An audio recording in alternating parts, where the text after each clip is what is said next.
Welcome to the channel. I'm a doctor. I've seen things that don't always fit into textbooks, moments that no protocol can prepare you for. Some of these stories are my own. Others were shared with me by colleagues, nurses, paramedics, people who, like me, carry the weight of these moments long after the shift ends. This is the story of a young patient who almost lost his life. Not because of a disease, but because of something much more common: shame. And because he couldn't tell the whole truth? Not to me, definitely not to his girlfriend. I've been practicing medicine for over a decade, and stories like this still catch me off guard, not because they're rare, but because they remind me how deeply human we all are, how much we hide, even when our lives are on the line. It was a quiet Tuesday afternoon in the ER as usual. I was drinking a mild hot cup of coffee. We weren't overwhelmed with patients, so when I saw a well-dressed young man, around 35, walking in with his hand pressed firmly to his chest, it immediately caught my attention. "Dr. Root hurts right here," he said, pointing to his sternum. We brought him in right away. His blood pressure was low, heart rate slightly elevated, and his EKG showed subtle signs of ischemia. Something was cutting off blood flow to his heart. I ordered cardiac enzymes, a full EKG panel, oxygen through nasal cannula, and continuous monitoring. As I examined him, something felt off. He wasn't sweating, but he was clearly uncomfortable, restless, like someone with something to say, but afraid of how it might sound. While checking his vitals, I gently probed further. "Has this happened before?" He hesitated, then said, "Yeah, a few times. Usually during stressful moments or when I'm with my partner." That pause, that hesitation. "Your partner?" I asked, looking up. He cleared his throat. "My girlfriend. We've been together for about a year. She is really special."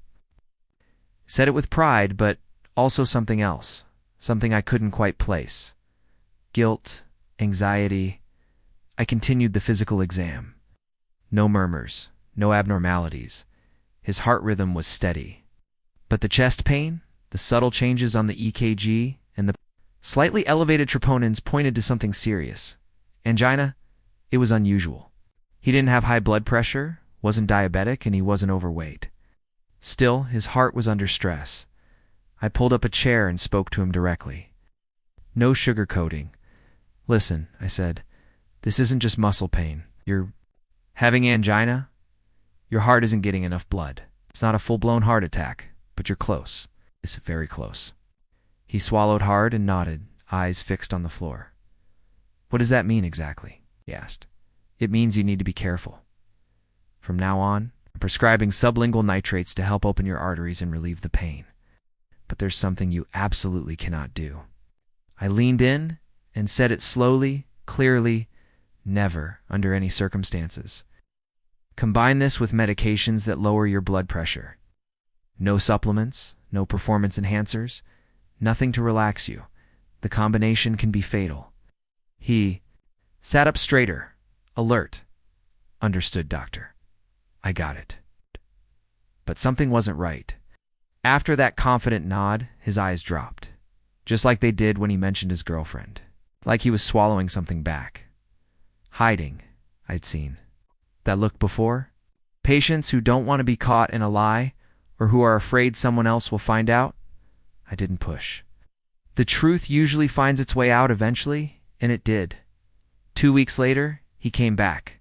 This time he wasn't alone. His girlfriend walked in beside him, visibly concerned, holding his hand. "Doctor, it's happening again," she said quietly. "He started feeling pain when we got home. We moved fast. Blood pressure low, heart rate elevated, same tight, radiating pain in the chest. Same story, but this time he was sweating, anxious. He barely spoke." His girlfriend answered most of my questions until I asked to speak to him alone. I closed the curtain and leaned in again. "Did you take anything else today?" He shook his head. "No, doctor. You sure? Not even supplements? Nothing to relax you?" Ow. "Just what?" "You gave me just the nitrates." He sounded convincing, but his eyes betrayed him again. That looked like he was building a wall between us. The numbers on the monitor told a different story than his words.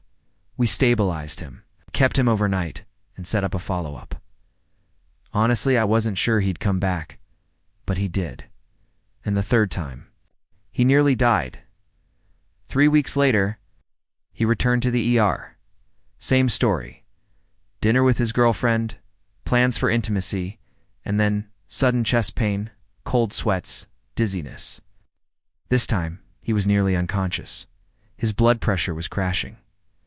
"Get fluids in now. Start IV fast," I shouted. We rushed to stabilize him, watching the monitor, praying it wasn't too late. I looked him straight in the eyes. "Are you absolutely sure you didn't take anything else?" This time he didn't answer. His eyes flicked away toward the curtain, where his girlfriend waited just outside, nervously pacing. He looked back at me, his jaw tightening. There was something behind his silence, something deeper than denial. I knew that look. It wasn't fear of death.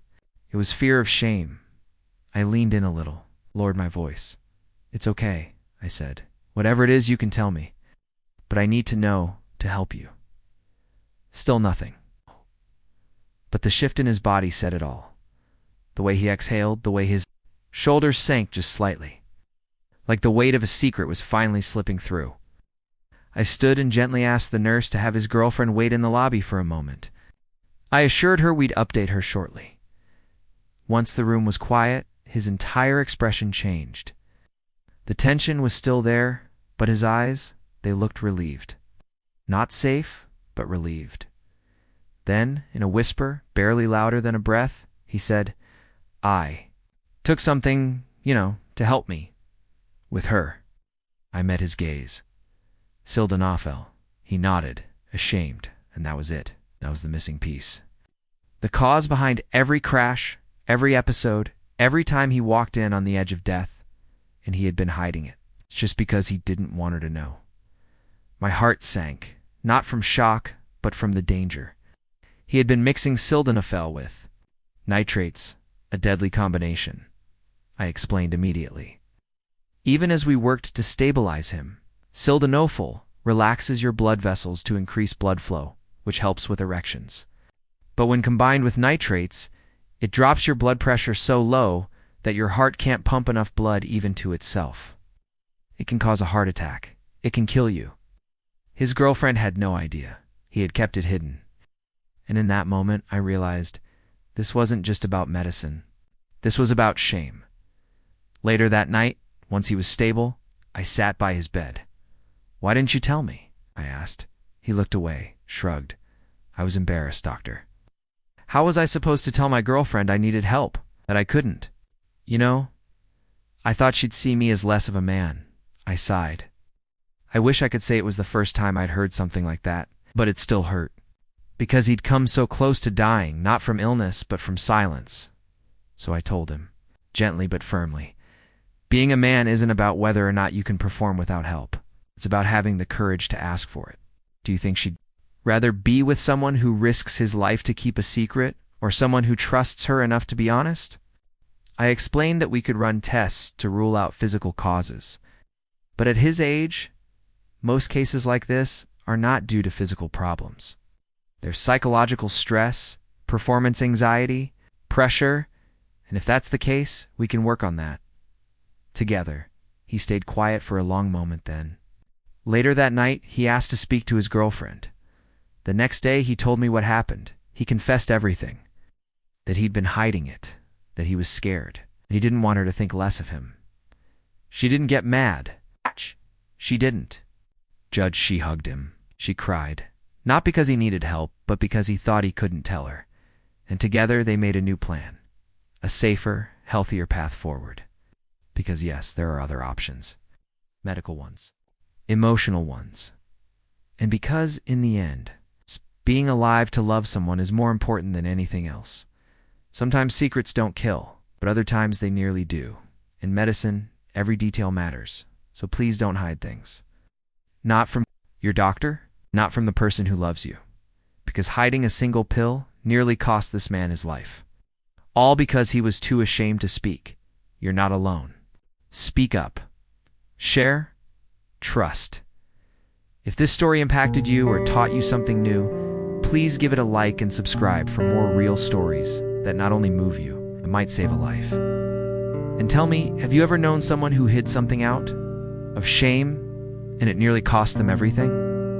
I'd love to read your story in the comments. Share this video with someone who might need to hear it, because sometimes a story like this can open someone's eyes at just the right time. Thank you for watching till the end. I'll see you in the next one.